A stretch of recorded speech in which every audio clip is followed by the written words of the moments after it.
Applied kinesiology is a system of analysis of the function of the body using muscle reflexes that was originally developed by a chiropractor by the name of George Goodhart. This system was so effective that Time magazine years ago actually did a feature article on George Goodhart because of the contribution he had made.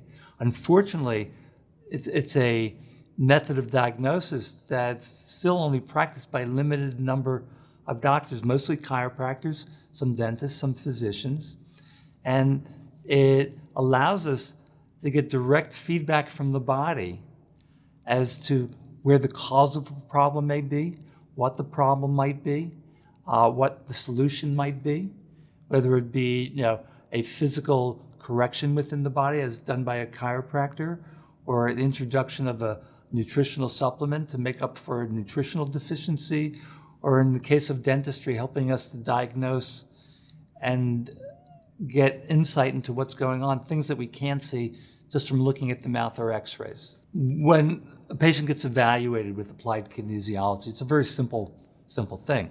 Now, in the form of how I'll do it, I'll have them extend their arm out, and I ask them to resist. So I push down the arm, and really it's a reflex test, not a strength test.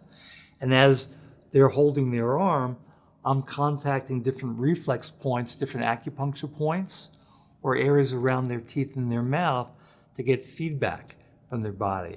If there's a disturbance, their arm is going to weaken it. Like, they won't be able to hold, because what happens, now this is the theory of how it works, and it's a reflex test, not a strength test.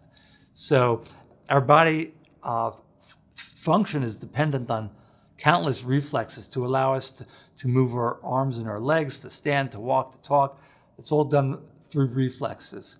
And there's lots going on in the brain as this is happening.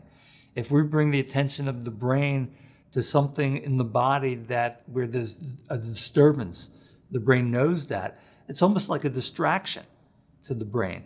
So this arm that would otherwise be strong while we contact areas of the body at random where there's no problem becomes apparently weakened when we bring the attention of the brain to an area of the body where there's disturbance, such as an infected tooth, or a painful jaw joint, or a muscle of the jaw that's got chronic tension in an acupuncture point.